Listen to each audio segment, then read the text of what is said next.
well listening to her speech. She promised me it will be less than 28 minutes.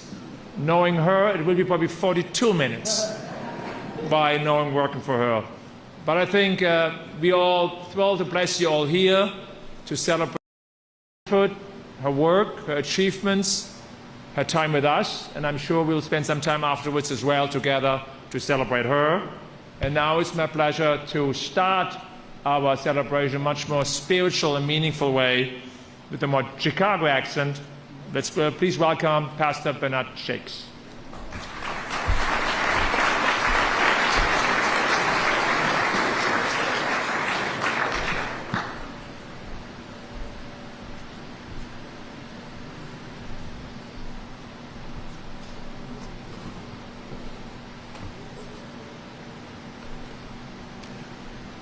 I invite you to pray with me.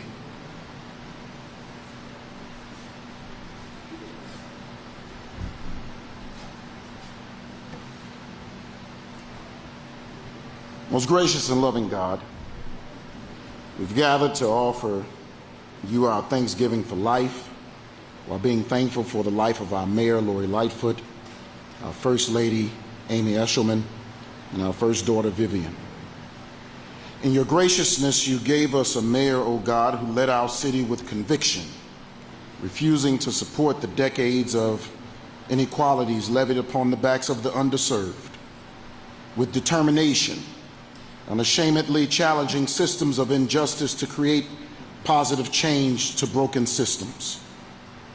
You gave us a mayor with imagination, seeing what Chicago could be if all of her citizens were afforded the same rights and privileges as those in other communities.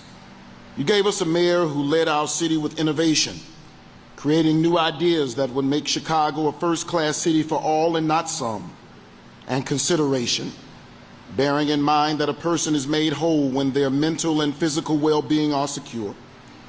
Gracious God, you gave us Mayor Lori Lightfoot during a time that only you'd know that was coming. And you gave her to us because you knew that she could navigate through those most challenging and uncertain times. And now we're nearing the end of her tenure. And although the end is associated with the conclusion, your Holy Scripture reminds us that better is the end of a thing than to be better, not because it's the end, but it's the sign of a new beginning. As Mayor Lightfoot and her family prepare to engage in their new beginning, we pray that your grace keeps her, your mercy her, and your love protects her. We pray that her work and witness continue to shine through legislation and the people her policies and practical have impacted most. We pray that her legacy of conviction, determination, imagination, innovation, and consideration lives far beyond her life and finds full maturation in generations to come. O God, as you were with Moses, be with our mayor. Continue empowering her to work for those whose voices will never be heard in the city council chambers or the 5th floor of City Hall. Continue to empower her to be a shining light in dark places. Continue empowering her to be a loving spouse and parent. Let your grace and love fall on her like gentle breezes, giving her inner strength and peace for the days ahead. And although our mayor is prepared to say farewell, we ask that you'd remind her of the words of the songwriter who penned, "If I can help somebody as I pass along, if I can cheer somebody with a word or song, if I can show somebody how they're traveling wrong, then my living shall not be in vain." Our precious God, in your graciousness, remind Mayor Lightfoot that her living as mayor has not been in vain. When other attempts to share and shape her legacy as a speed bump in Chicago's history, remind her that her living as mayor was not in vain. When others try to reshape her narrative, remind her that her living as mayor was not in vain. Again, we thank you, O God, for the gift of our mayor, and we pray for your continued blessings on her life. Amen.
Let's give it up one more time for the drum line. Amazing.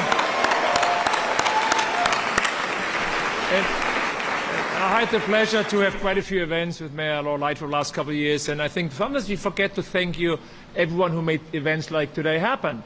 And I spent so much time with the events team. I would like to thank the mayor's events team who did tremendous work over the last couple of years, all the time, to our police officers, the build team here today, and everyone else from the mayor's office as well. And a special warm thank you, this is the last time I can speak here today, to Kelsey and Caitlin, who always do a tremendous job of taking care of all of us. So the mayor's press office team had now the challenge to put the highlights of 4 years into a video. So you guys, how long can that video take? 2 hours, 3 hours, 4 hours? I don't think so. But you see a great piece of art now to try and partly succeed, and clearly also fail to put the highlight of Mayor Lightfoot's administration on video. Please enjoy.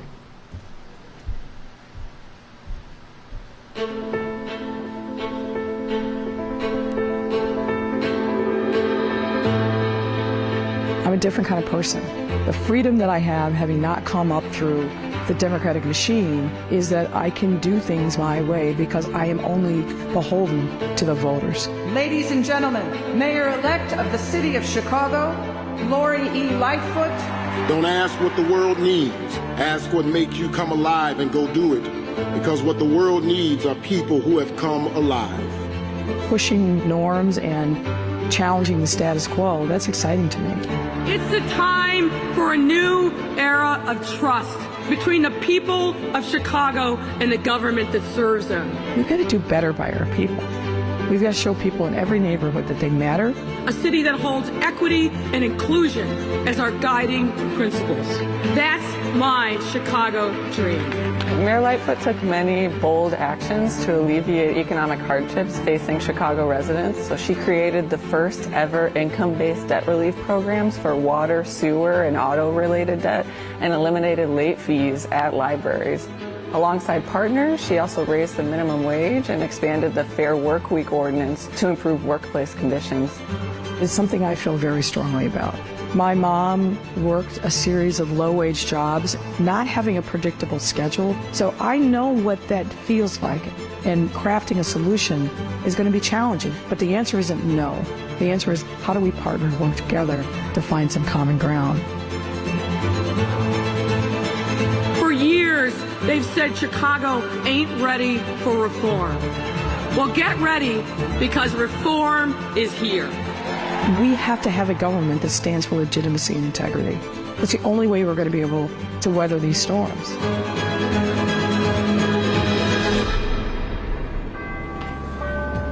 Doors closing. Your attention, please. Please follow public health guidelines during the COVID-19 pandemic. Protect essential workers and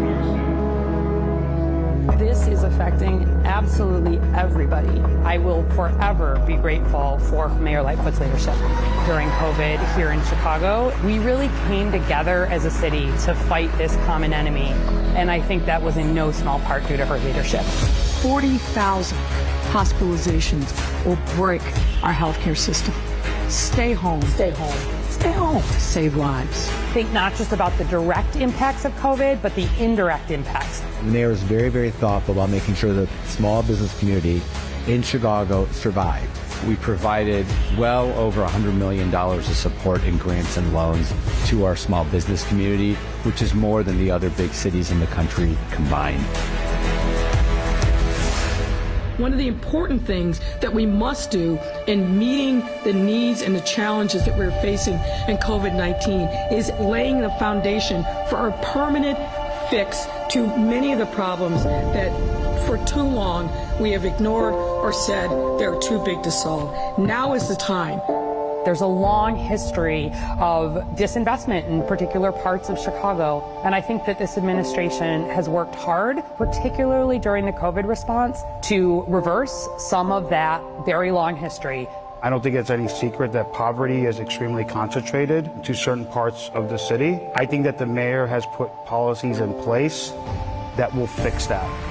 Our neighborhoods have been neglected for too long. I came in the door talking about equity and inclusion. It's meaningless if it doesn't have concrete ways in which people can see, feel, and touch it. This is the first time in our city's history that a mayor believed in Latino and minority and black and brown leadership. I remember where we were before this, and I finally feel communication between the city in general and the community. What we're really talking about is changing the way we do business by asking constantly who is not getting served and what can we be doing to ensure these populations get to the same results that we all desire. All of our departments are working for the residents of this city. You can't go in a community and think you know. You have to go in the community and listen to what the people who are here know. We have a voice in what's happening in our communities. This is the way to do it, for us and by us. We can see change happening in Chicago. Being able to actually show compelling visual signs of progress in these communities is really giving people a sense that hope and progress is possible. We're going to see a transformed city because of seeds that have been planted today.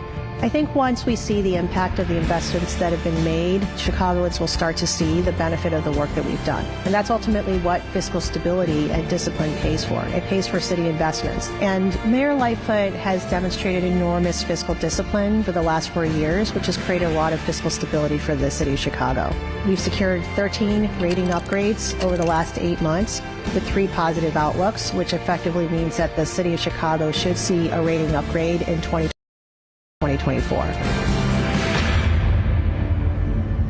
Chicago is not where my story began, but from the moment that I arrived in high law school and began my career, this is the city where I belonged.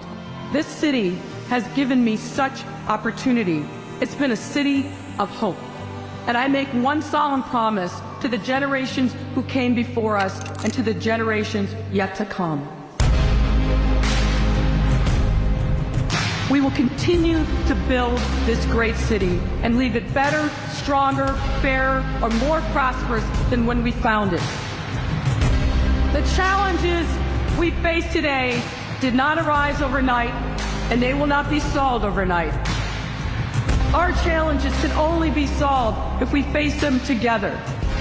We cannot fail. We will not fail. We are Chicago.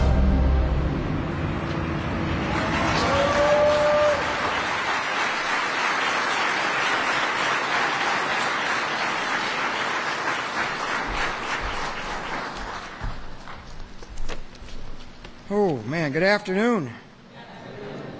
My name's Craig Chico. I'm the CEO of the Back of the Yards Neighborhood Council. And I've had the pleasure of introducing some very special people. But today, it is my greatest honor to introduce the 56th Mayor of Chicago. I could list her historic and numerous accomplishments and contributions to our great city, like Invest Southwest. I could go on and on about that. But Samir's here, and he'll tell you later more about it. The building a new park district headquarters in a neighborhood in Brighton Park where the mayor just cut a ribbon last week. Imagine the audacity of that, bring 200 jobs to a community in a neighborhood on top of 17 acres of a brownfield. How about a casino? How many mayors have tried to do that in the past? It's coming. We're getting a casino. Thank you, Mayor. About this, I know you've heard it a lot before, but I have to mention it. Managing a city during a once-in-a-lifetime pandemic, a worldwide pandemic. But let's not forget the most important thing, or one of the most important things, that Chicago was the first big city to reopen, thanks to the management of what you just saw. Managing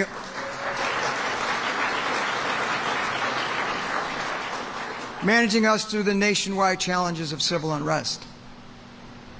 S&P, Fitch, and Moody's, we haven't talked about this yet, but they've all upgraded this city's finances and the city's sister agencies under this mayor's administration.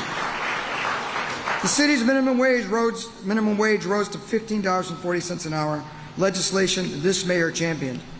The red line extended from 95th Street to 130th Street. And I don't have that much time to go on and on, but I do have to remind everybody that no mayor of Chicago can escape being judged by the potholes they have filled. Mayor, I believe you've filled over 1.5 million potholes. Trust me, I could go on, but you've heard a lot of it, and we only have so much time. So I'd like to spend the rest of my time sharing some of the personal experiences I've had with this mayor. I knew this mayor liked me when she yelled at me. Actually, she was hollering at me about someone else, so that makes it even more special. But actually, in reality, I met her when she was a partner at Mayor Brown, and she chaired the Police Accountability Task Force, a very difficult task with some difficult people, but she did it brilliantly, and I was instantly impressed. We met again several times during the campaign in 2018 and 2019. And for those of you who don't know, campaigns can cause a lot of awkward times and a lot of uncomfortable moments. But there was always a genuine, warm, and maybe a bit wry smile, but it was always heartfelt. Maybe that was just for me, but she gave it to everybody. She came to a Mother's March in the back of the yards at Precious Blood Ministries of Reconciliation as a candidate. You know, when there's 14 people running for office and you're not the front runner, you say yes to a lot of things. This was a small event, one a mayor wouldn't likely attend, but after she became mayor, she returned the next year because she said she enjoyed the experience, and she told the people, I'll be back, and she was. And then the third year, she came back to Precious Blood again, and she played softball with the kids, and the kids and cops came. She got a hit, she legged out a single, and I think everybody knows her, she's a legit athlete, okay? I think we can all agree what kind of toll being a mayor takes on you and your family. The city shall forever be in your debt for the sacrifices you've made on behalf of Chicago Mayor. Since 1837, 55 people served the city before you as mayor. That's a very small group of people that have been entrusted by our great citizens to lead, guide, and shape Chicago. What an enormous responsibility. Residents count on you to keep them safe, keep them comfortable, and give them opportunity to make their lives better for their children. And Mayor, you've done all that. In addition to those enormous responsibilities, you are the only one of those 55 mayors, and it bears repeating, who did it under the cloud of a worldwide pandemic and the changing country in the midst of civil unrest. Some may say that was a bad break, but it would be a bad break for someone who aspired to be a lifelong politician. I say we were blessed to have you with your hands on the wheel for the last 4 years.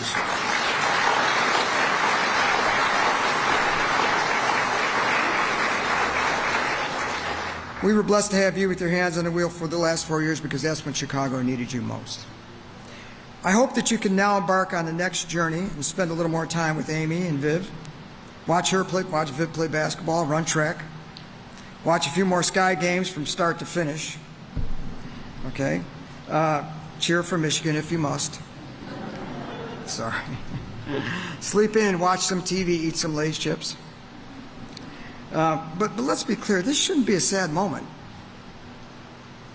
but an opportunity to watch the fruits of your labor, your legacy, if you will.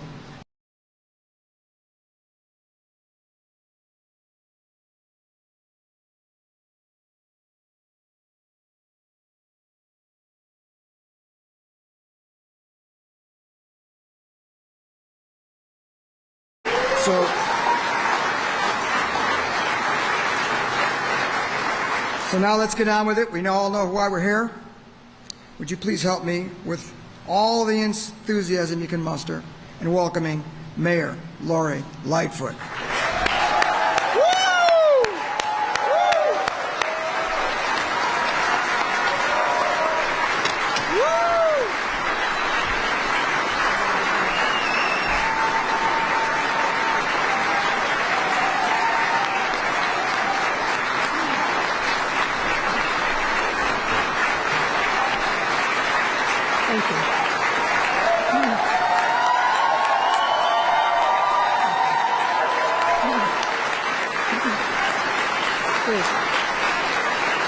Thank you, everyone. Thank you. Please take your seats. We are here, my dear friends and colleagues, for a moment of triumph and celebration.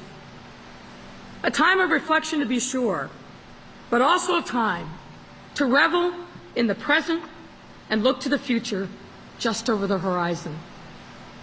The mandate that I was given 4 years ago was to break up the status quo that failed our residents for far too long and to chart a new path, a new compact between the government and the governed.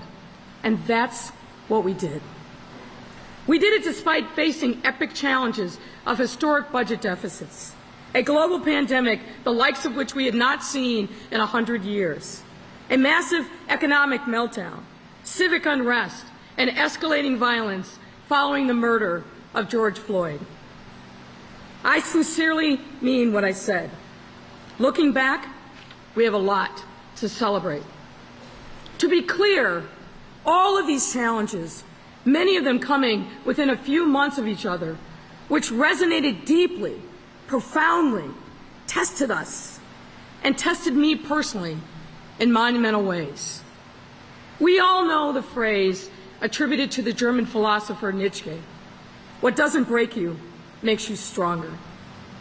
We all could likely write a thesis on the many ways in which that observation has proven true, especially over these last 4 years.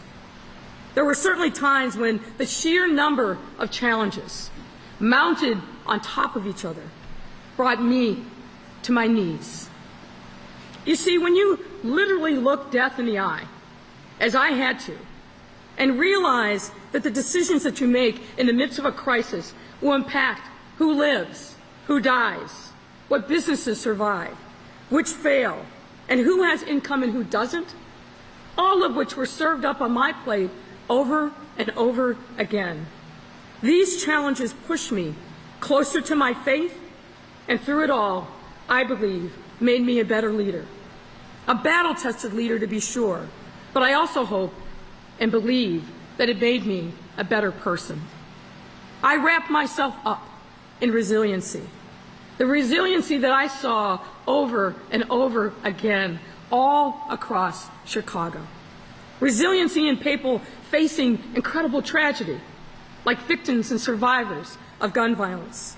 Resiliency in people who face a lifetime of roadblocks and wrong turns, like people living in neighborhoods that have been deprived of needed resources for as long as people have memory. Resiliency in the face of many Chicagoans to this day, and certainly through our darkest moments, who thank me for my service. My heart swells every time I hear it, and it propels me forward. I resolved that if these Chicagoans had faith and hope for a better tomorrow, I would draw my inspiration from them. How could I not? Lots of time and energy and ink has been spilt by the pundits and the media, obsessing about what four-letter word the mean can't get along with anyone mayor allegedly said. And let me tell you, my friends, the four-letter word that propelled me forward every single day of this incredible journey, one that I encountered every time that I needed to rise above the noise and the despair.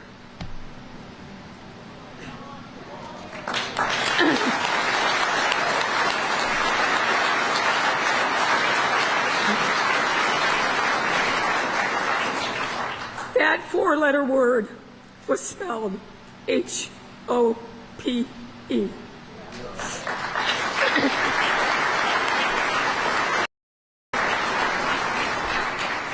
Hope.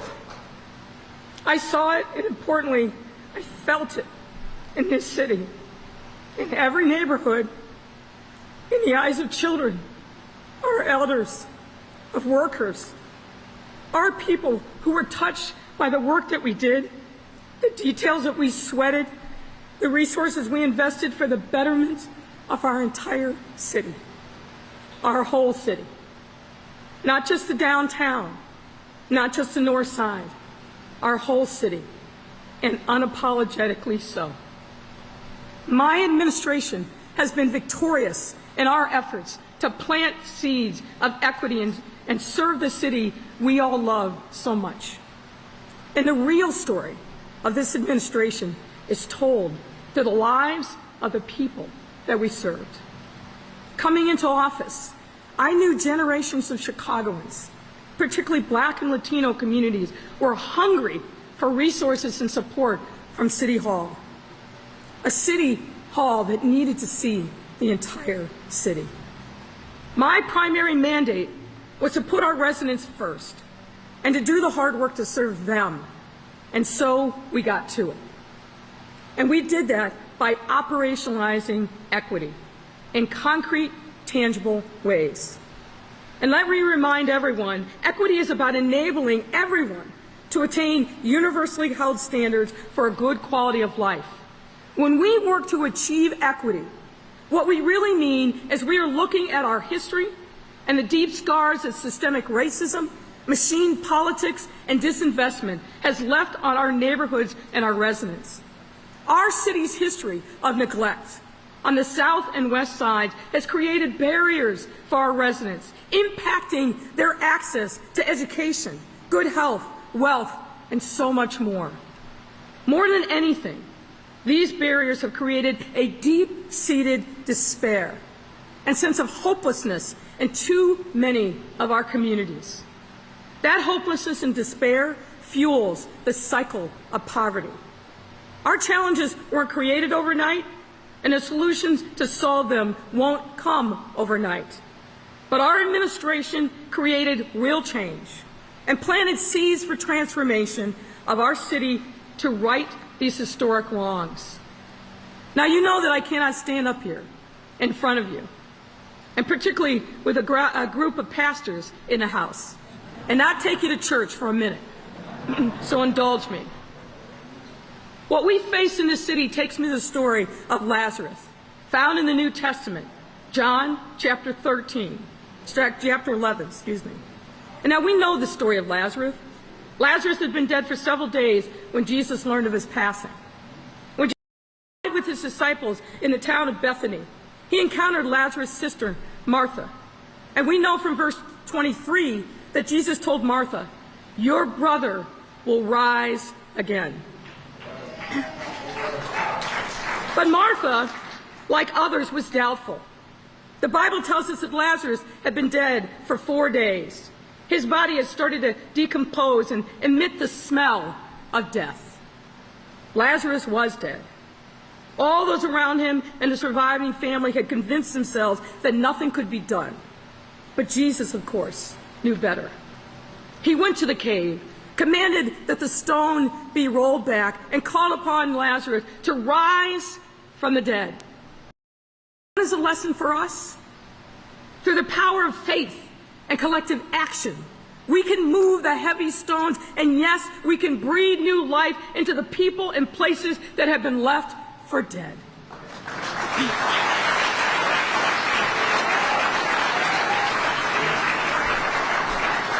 We have shown business and philanthropy that our neighborhoods cannot and should not be left for dead. That there are customers with buying power, and importantly, people of goodwill all around who have been toiling block by block for decades but need some extra support. No matter how hopeless we may feel at times, or how seemingly steep the mountain of challenges appears, using our collective power and our faith in the possible, we can work miracles, and we can give our communities new life. These are not just words. We prove that over and over again these last 4 years. Let's start with the pandemic. This once-in-a-lifetime global public health crisis absolutely humbled us and forced us to look humanity squarely in the eyes. I still remember the surreal feeling of learning about the city's first COVID case. I will never forget the daily vigil of watching the deadly contagion sweep across Asia, to Europe, and then to our coast.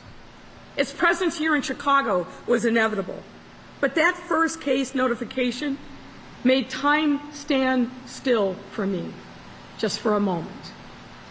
We faced unprecedented challenges over and over again that we exhausted our vocabulary to describe the enormity of the moment. The enormous historical disparities laid bare by the pandemic were flashing like neon signs.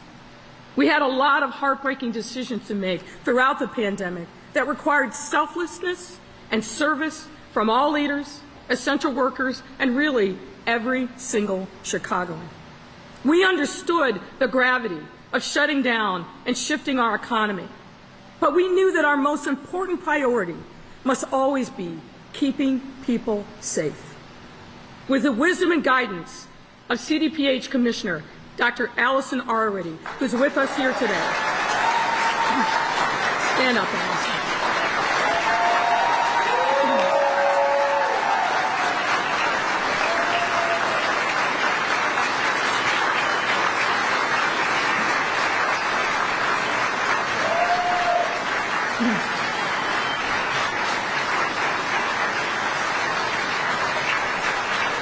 With Dr. Arwady's wisdom and guidance and her incredible team at CDPH, our city was able to learn a whole new vocabulary, social distancing and PPE, variants and strains. And all of us in city government tried to become junior epidemiologists, urging people to stay home and save lives. And when we saw the disparate impact on Black folks in terms of mortality and Latinos in terms of cases, with equity as our North Star, and standing with leaders from our most impacted communities, we stood up the Racial Equity Rapid Response Team, an unheard of collective and collaborative that put data and community intelligence at the center of our problem solving and solution development processes. Organizing the city around what our partners knew we needed to do helped us save real lives. I also want to thank and recognize Moore for her leadership.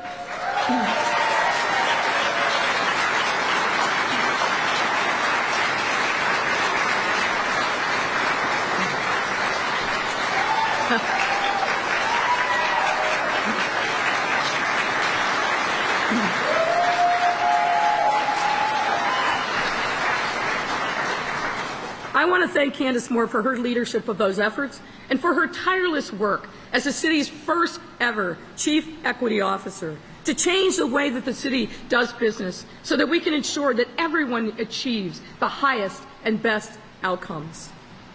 We led our city through the shelter-in-place order, and when the time was right, we became the first big city in the nation to open safely. We had a solemn obligation and a dire urgency to save people's lives by getting to the root causes of inequity. And we took on the seemingly intractable, generations in the making problems that had shackled and laid low too many generations of Chicagoans. Taking on these challenges, even in the face of formidable odds, made us all the better for it. And I want to thank two other people whose names you probably don't associate with pandemic relief, but that's Samir Mayakar and Michael Fastnock.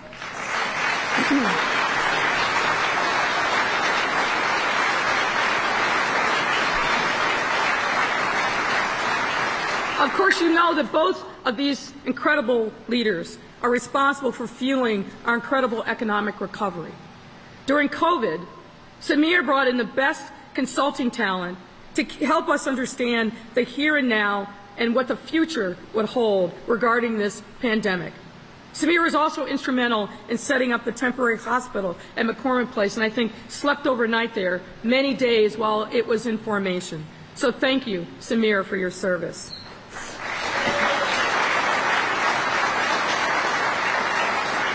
And to Michael, I am forever indebted for your very wise counsel and helping communicate with Chicagoans during the very scary times and making Stay Home, Save Lives a cause to rally behind. Thank you for your service.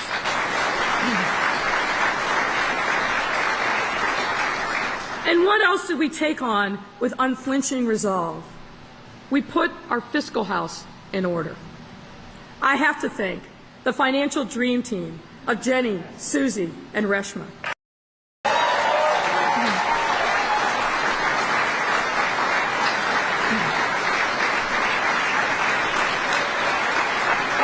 stand up, stand up. Come on.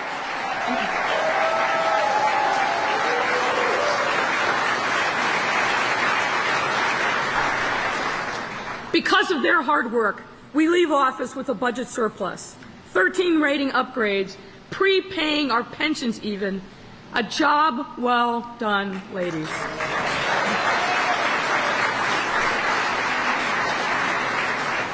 And they taught me this. When we put our fiscal house in order, we have the resources we need to make powerful, transformative investments. This administration planted seeds for transformation in the form of concrete buildings, economic assistance, and expanded services. Along with our partners in organized labor, whom are here today, we passed the minimum wage to $15 an hour, the first municipality in the state to do so. We passed the most expansive fair scheduling ordinance in the country to make sure that particularly low-wage workers, and many of whom were women of color, had predictability and knew when they were going to be able to manage their money and their child care needs. And we reminded people that homes are also people's workplaces and that care workers, like my mother, deserve fair wages and safe workplaces too.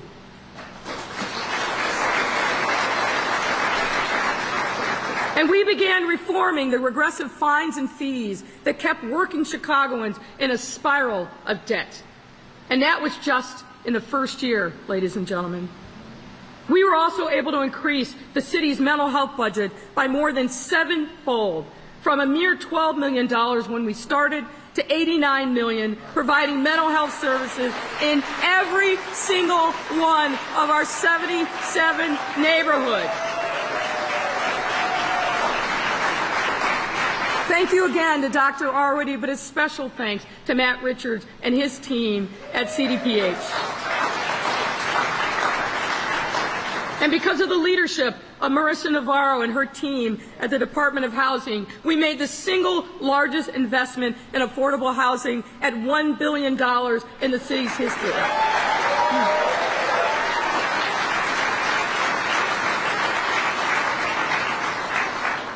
And because of the leadership of Angela Tovar and the environmental justice team, we made the largest investment in environmental justice in the city's history at $188 million.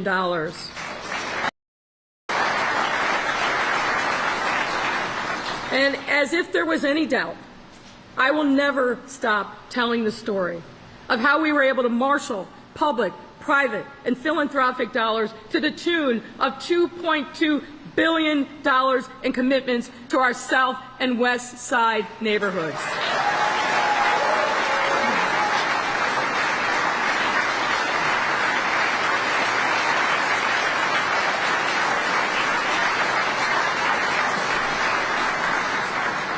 It's clear to see that we got a lot done over the last 4 years. But that's not what this administration's story is all about. As I said at the beginning, our story is told through the people we served. Our story is told through residents like Valerie from Auburn Gresham, one of thousands of Chicagoans who struggled to pay her debts, and particularly her water bill. Rather than cut off residents' access to a resource as precious and vital as water, through our utility billing relief program, Valerie was one of 20,000 households under our administration that received relief totaling $33 million and counting. Valerie's water bill was reduced by 50%, and she stands to have her debt entirely forgiven, ensuring that she can always have access to this crucial city service and resource while not spiraling into further debt. Our story is also told through developers like Leon Walker, Cornelius Griggs, Guion Foreman, A.J. Patton, Tory Barrett, Louis Puig, Related Midwest, and so many others whose high-impact real estate developments on the South and the West sides have benefited from our Invest Southwest program and created thousands of jobs, housing units, and services for residents so they can achieve upward mobility in a thriving neighborhood.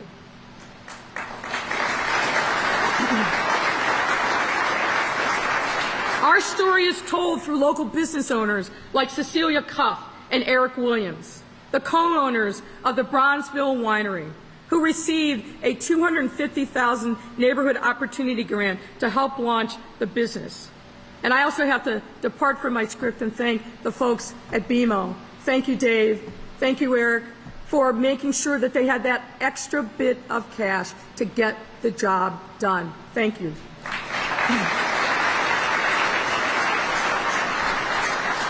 After 1 year in business, Bronzeville Winery is flourishing, not only offering Bronzeville a great dining option, but also serving as a cultural incubator and bringing together.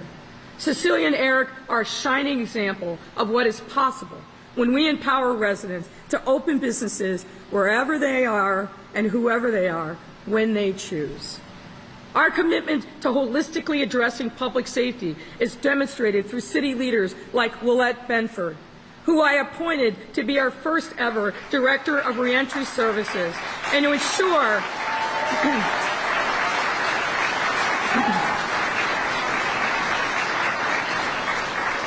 ensure that Chicago is giving residents returning from incarceration a fair chance at a thriving life in our city. Willette herself is a returning resident who has dedicated her life's work to supporting people like her. And through this place of lived experience, she helped make Chicago a national leader in supporting returning residents. And you've heard me say this before. You can't talk about public safety without creating a pathway for those who are coming home to have fulfilled, legitimate lives in our society. We can't continue to perpetuate the permanent punishment cycle. Our story is told by residents like Aaron from South Shore, who battled with depression. And when he got to a point where he needed critical intervention and support the most, CDPH met him where he was and connected him with mental health care resources. And now through CDPH's mental health awareness campaign called Unspoken, Aaron and others like him can share their stories, helping Chicagoans not feel alone and know where to go when they need help. Our story can be told by the recipients of our Climate Infrastructure Fund grant that went to organizations like Plant Chicago, helping them to renovate a 115-year-old former firehouse into a community hub that will promote sustainability and efficiency in East Garfield Park. Sometimes we plant a seed and a bountiful harvest would grow. You might not have eaten from that harvest, but it fed and nourished someone. It might have fed someone who hadn't seen a harvest in a long, long time. And that's what this administration has been about, planting seeds of hope for transforming our future. When we empower the residents who have never had a voice or a seat at the table before and give them an opportunity to grow, these are the kind of amazing results we get. This is the lasting impact of our equitable policies and priorities we have created for our residents, businesses, and our neighborhoods. They say that history is written by the victors. And I'm here to tell you, ladies and gentlemen, all of us, individually and collectively, are the victors.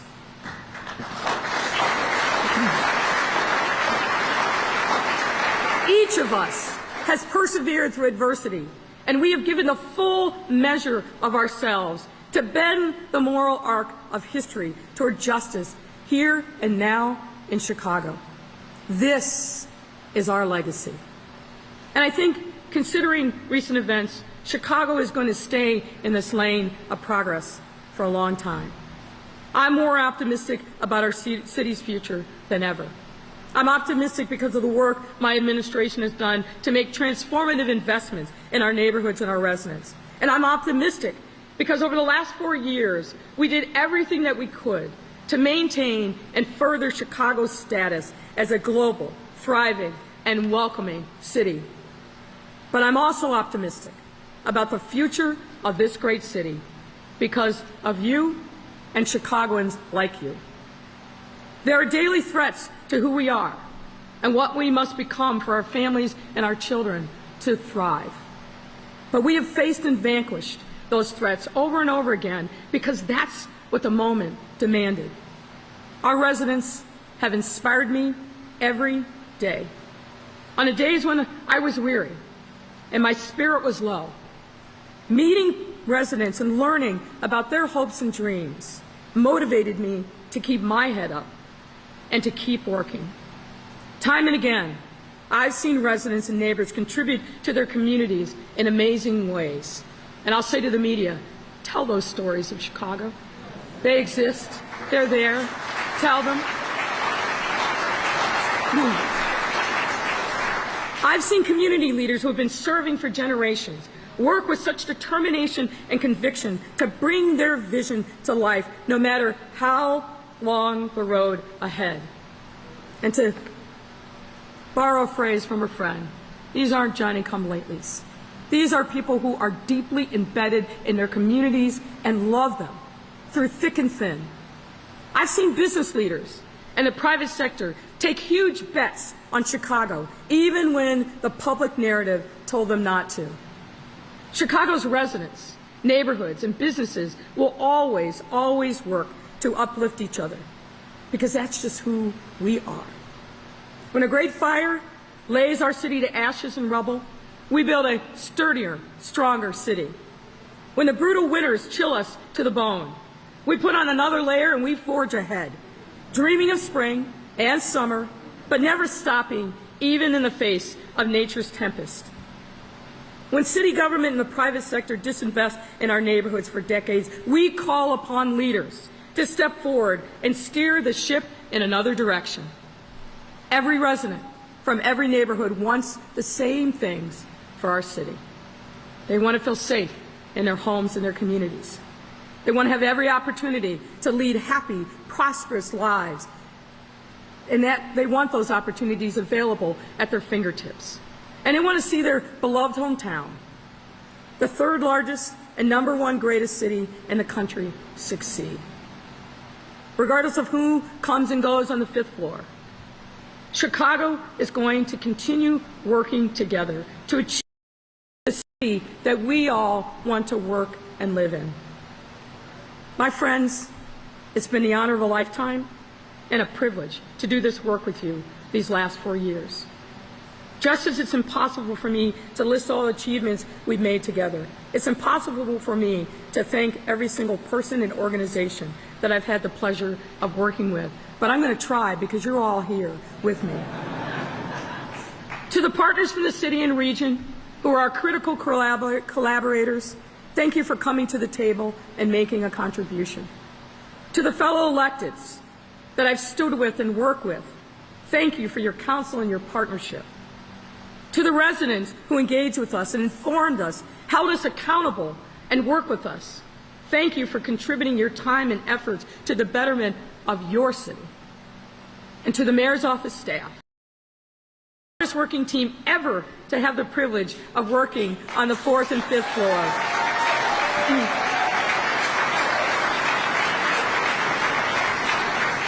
And to my gifted, smart, and hard-working cabinet, led by the greatest chief of staff, Sybil Madison.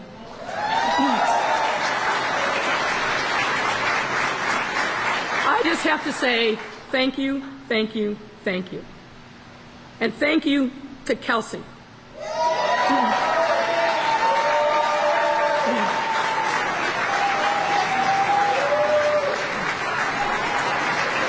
She's hiding in the corner. Thank you to Kelsey for everything. And I also extend thanks to the city employees across our city.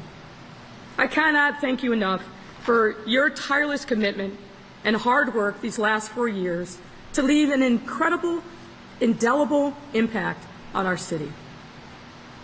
The great poet, James Weldon Johnson, penned a poem that has now become known as the Black National Anthem.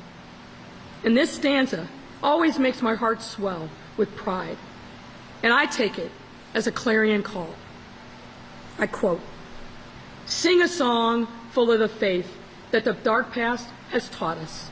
Sing a song full of the hope that the present has brought us. Facing the rising sun, our new day begun, let us march on till victory is won. Let us march on, because our victory will be won. Until then, we must persevere. The work has not been in vain, and indeed we have an obligation and responsibility to break through the noise. Ignore the people who count us out every day. We must continue to carry the baton forward. To all of you, do continue serving our city and working towards equity, inclusion, safety, fairness, and vibrancy in every neighborhood. I will be here as Private Citizen Lightfoot, continually rooting for you and every resident of our city. My work is not done. I will roll up my sleeves in another form and fashion, but continue on. Thank you all so incredibly much for being with Amy and Viv and I on this most extraordinary journey. God bless you, and God bless our city. Thank you.